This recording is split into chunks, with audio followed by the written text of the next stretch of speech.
governed by the service rules which falls under the expression personal information, the disclosure of which has no relationship to any public activity or public interest.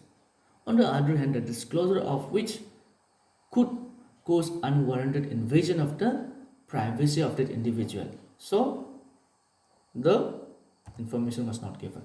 Now, there may come a question as to regard whether a political party is a public authority or not.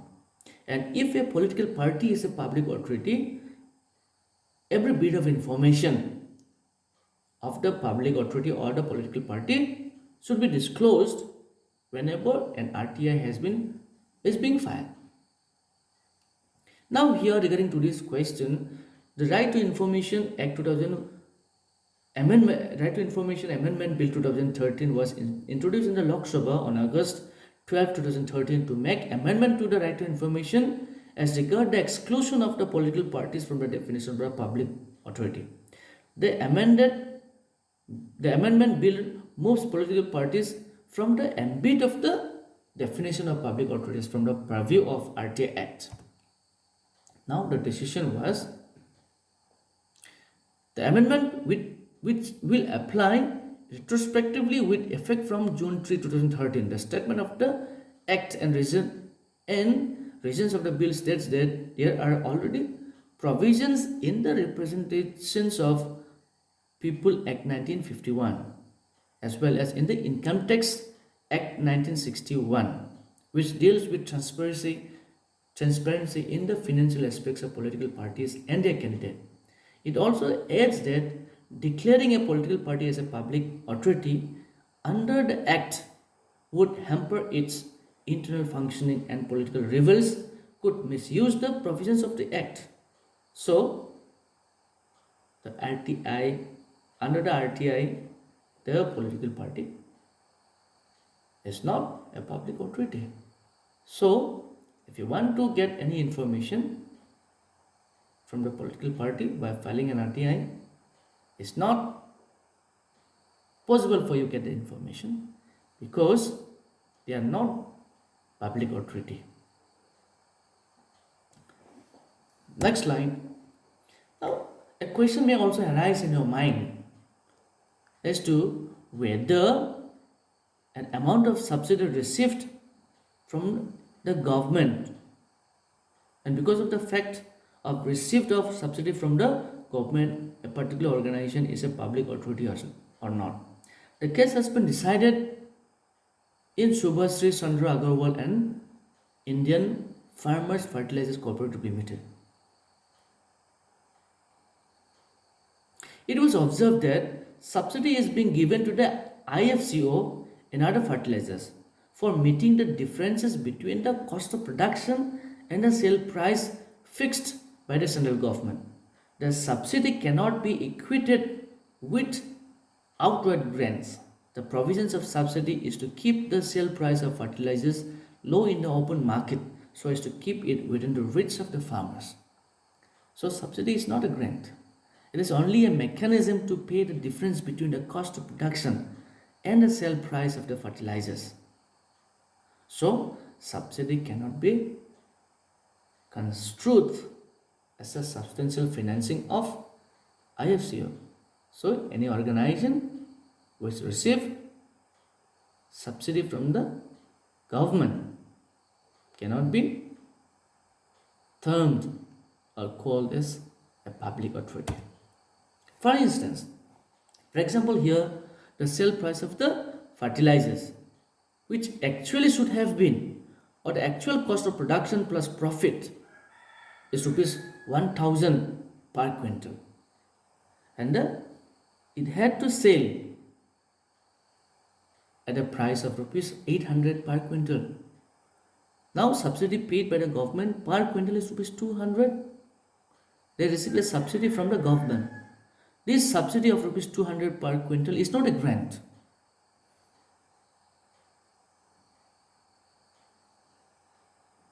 From the government.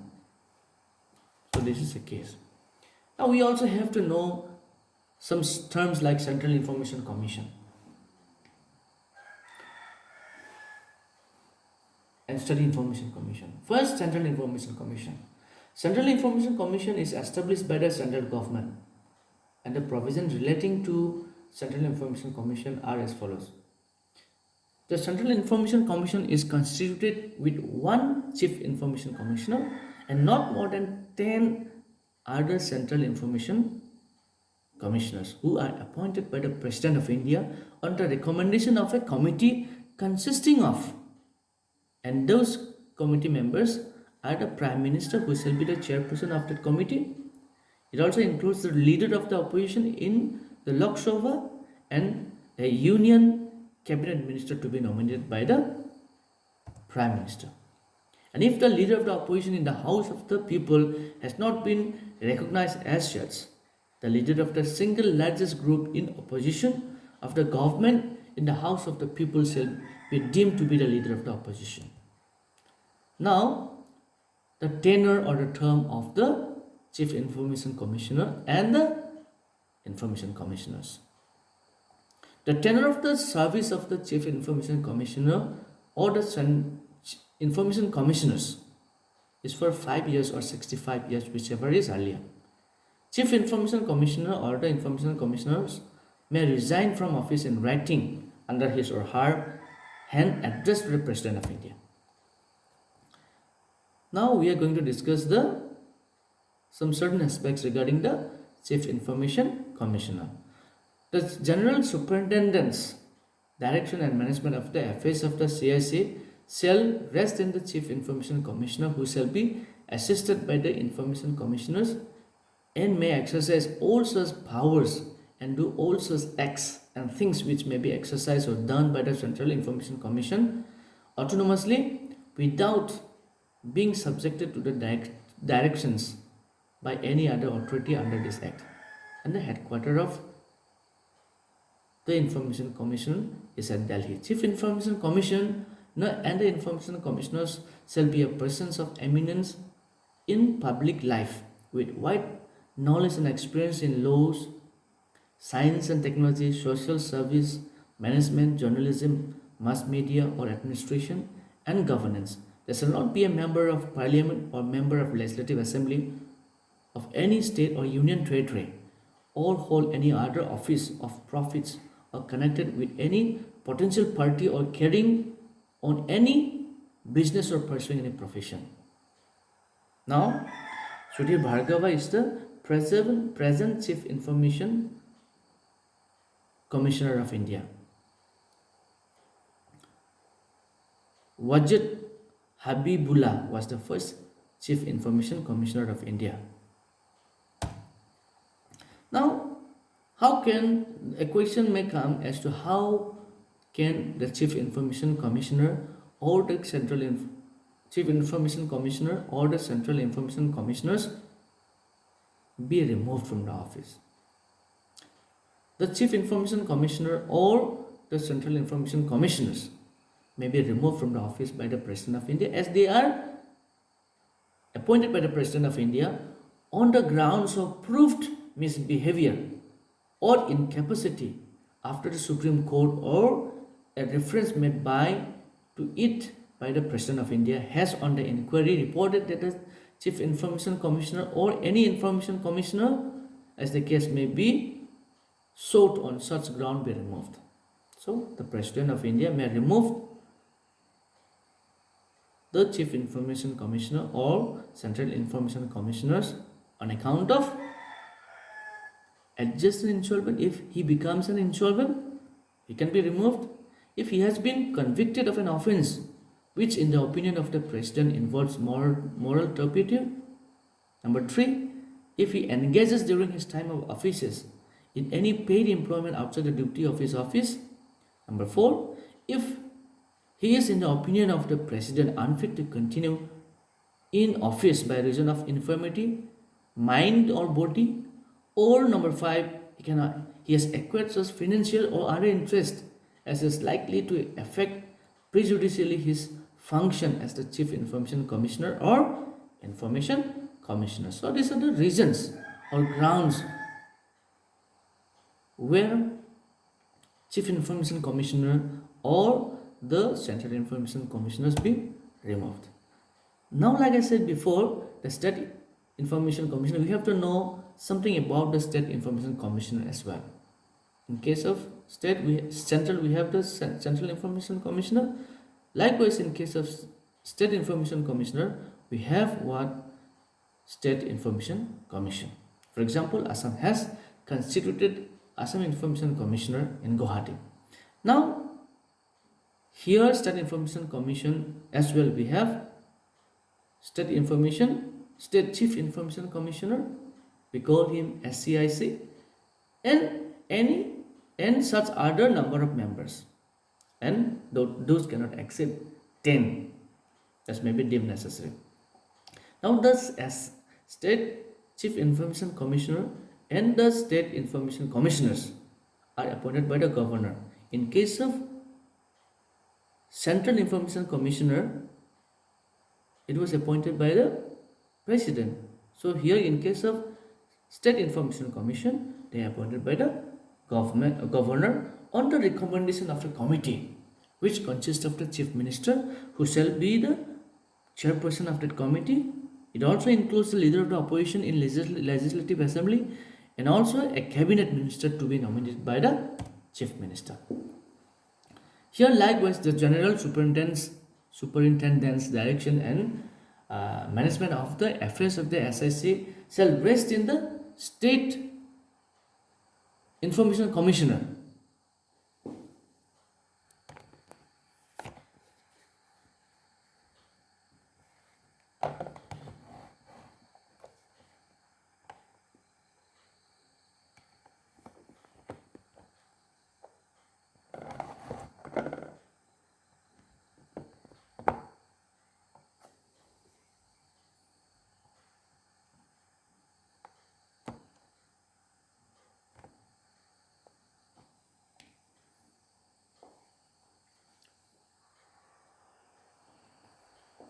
Who shall be assisted by the State Information Commissioners and may exercise all such powers and do all such acts and things which may be exercised or done by the State Chief Information Commission autonomously without being subjected to direction by any other authority under this Act. The State Information Commissioner and the State Information Commissioners shall be a person of eminence in public life, with wide knowledge and experience of law, science and technology, social service, management, journalism, mass media, or administration and governance. They shall not be a member of parliament or member of legislative assembly of any state or union territory, or hold any other office of profits, or connected with any political party, or carrying on any business or pursuing profession.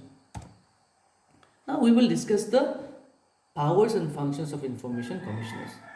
The powers and functions of the information commissioners are discussed below.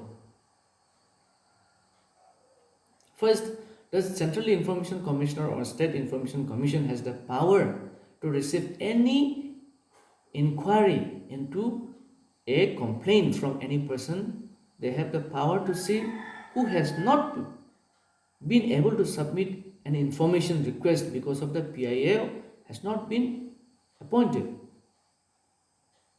Another function is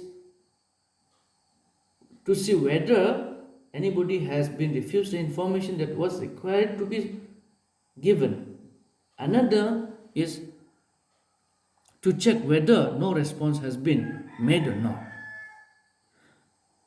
Another is they have to see whether any public authority has charged unreasonable fees or not.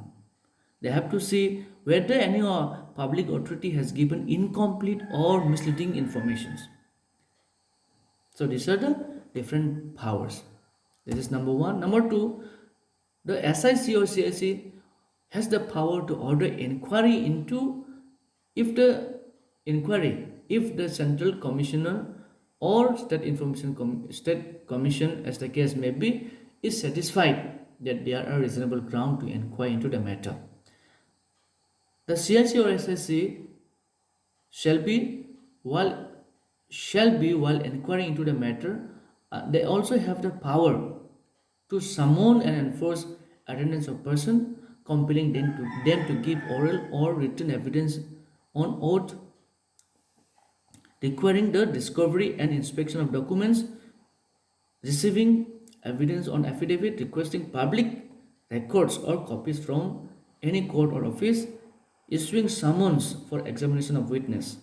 Number 4, all records covered by this law must be given to CIC during the inquiry or for examination. They also have the power to secure compliance of its decisions from a public authority, and those includes providing access to information in a particular form, directing the public authority to appoint PIO or APIO, publishing information or categories of information, making necessary changes to the practices relating to management, maintenance and destruction of the records, enhancing training provisions for the officials on RTI, seeking an annual report from the public authority required to compensate for any other retirement suffered by the applicant, impose penalties under this law, reject the application. Now, we will discuss the obligation of public authority under the Act. There are certain obligations a public authority has to make. There are basically 13 obligations. Number 1, first obligation is to maintain and computerize the records. Number 2 is known as suo motu disclosure. There are 16 types of information which the public authority has to disclose, which is known as proactive, where they have to disclose whether they are being sold or not. They are details of information of organization, details about employees and the officers, details about decision making process, norms regarding discharge of functions, laws and bylaws, classified documents, formulation of policies, bodies, directory of employees, details of remuneration and compensations, budget allocation, execution of program, particulars of recipients, information held by public authority, details of facilities available to citizens, details of PIO. Next, we have the obligation of public authority, which is known as dissemination of information. Next, publication of facts and about policies and decisions. Next, providing reasons for decisions. Next, number 6, decision of PIOs and APIOs, etc. 7 point designation of appellate authority. 8 point acceptance of fees. 9 points compliance of the order of the Information Commission. 10 development of program. 11 creation of central point. 12 transfer of application. 13 annual reports of the CIC. So these are the 13 kinds of informations. Now we also have to know what is meant by appeal. Now, for example, if you have filed an application to get the information from a particular public authority, say for example, if you have filed an application to know the pass percentage of a particular college with the percentages. For example, how much, for example, you want to know the pass percentage of 5 years of commerce department and the grades that they have achieved. Now, if this particular information is not given, what will you do? So this is known as appeal. Now, if you file an application, that particular PIO, I mean the principal, has to give you the information within 30 days. Now, if that principal does not give you the information within 30 days, what will you do, or what can you do? You can do one thing. You can apply to the higher authority. Now, who is the higher authority of the principal? It is the DHES, because college is affiliated to the DHE. So this is known as high authority. Now, if you file an application to the DHE because of the fact that you did not receive the information from the college, it is known as appeal. This is first appeal. Here, when the applicant does not receive a decision within 30 days or 48 hours as the case may be, or is aggrieved by the decision of the PIO, he or she can make an appeal to the first appellate authority within 30 days from the date of such expiry or from the date of such decision. Even after the expiry of 30 days, also the appellate authority can admit the appeal if he or she is satisfied that the appellant was prevented from filing the appeal in time. First appeal is designated by every public authority who will be senior rank to the PIO. So here in this case, you can apply to the DHA. So when you make and this application, this appeal can be made on certain grounds. This can be when the particular PIO has not given you the information, number one. Number two, if the information showed for is not a correct information, then also you can make appeal to the first appellate authority. Or if you are not satisfied with the information that has been given to you, then also you can make an appeal. Here the first appeal authority should be decided within 30 days from the date of the appeal. In exceptional cases, it may take 45 days for disposal. However, in cases where disposal of appeal takes more than 35 days, the appellate authority should record in writing the reason for such delay. Now, as we have the first appeal, we also have the second appeal. Now, what is second appeal?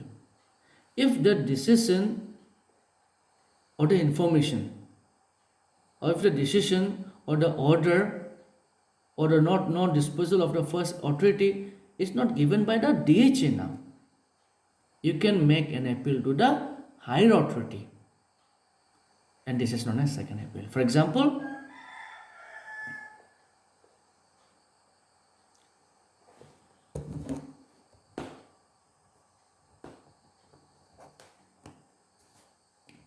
generally the second appeal is made on the following grounds: when the applicant is aggrieved by the decision or order of the first appellate authority, when the appellate authority fails to pass an order within the prescribed period, then you can make the second appeal. The second appeal should be made within 90 days from the date of which the decision should have been made. Now, there may be a question, or you may be willing to know within how many days you can make the appeal. Second appeal. The second appeal can be made within 30 days from the date on which the order of the first appeal was made or actually received. So this is all about the second appeal. Next, we also have to know the appeal procedure and the contents of appeal. For example, if you have applied for an appeal,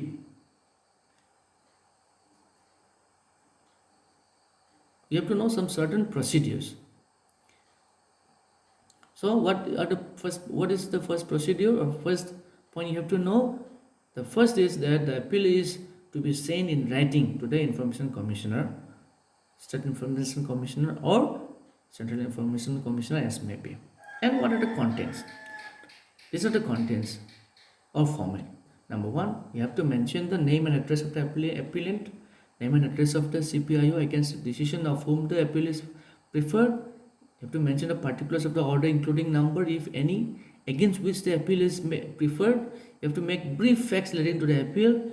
You have to mention those relief sought, verification of the appellant, and any other information which the commission may deem necessary for the appeal. Now, what are the documents to be accompanied when you want to make an appeal? So these are the documents. Number one, a copy of application submitted to the CPIO, a copy of reply receipt in any from the CPIO, a copy of appeal made to the first appellate authority, a copy of order received in any from the first appellate authority, copies of other documents replied by the appellant and preferred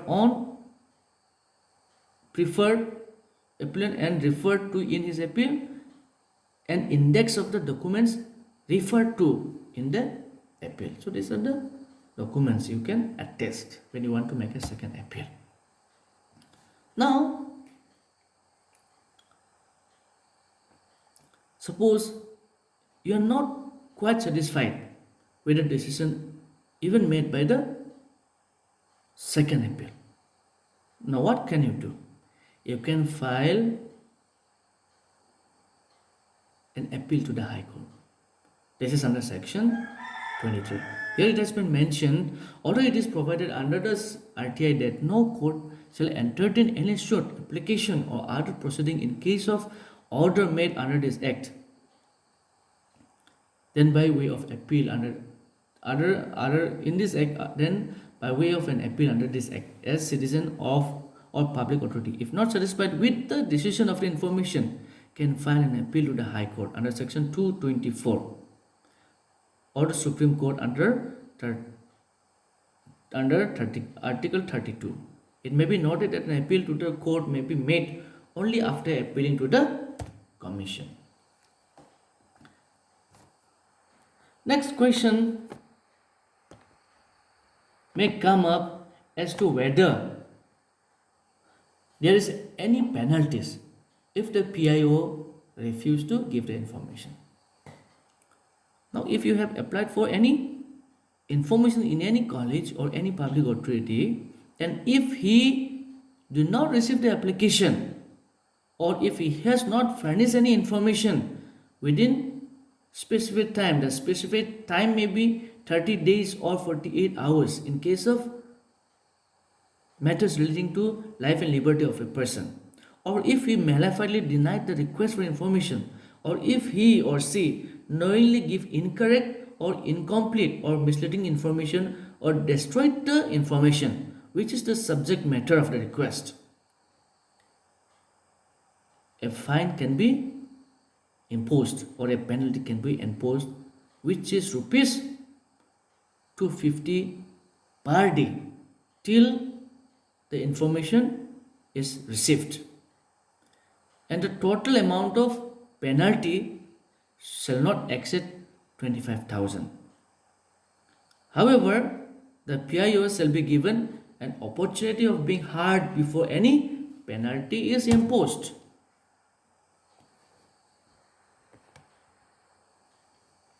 Now, what are the disciplinary actions that can be taken against that particular PIO if he failed to receive an application, or if he has not furnished information within specified time, which may be 30 days or 48 hours as the case may be, or if he malafidely denied the request for information, or if he knowingly gives incorrect or incomplete or misleading information, or destroyed the information which is the subject matter of the request, he or she may be recommended disciplinary action.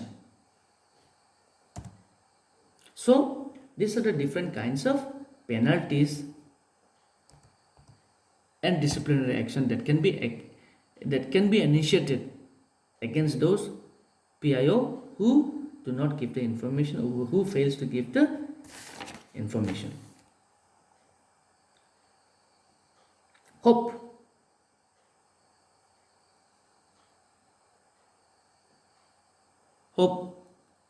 everyone has followed and understood what I have discussed, and if anybody have failed to understand or know, you can inform me. You are most welcome. You can get my number and email address. I'm available on WhatsApp. I'm available on Facebook. I'm available on this number. You can make a contact and you can ask any questions. Thank you for bearing with me in listening to the lectures that I have made. Thank you so much. Thank you.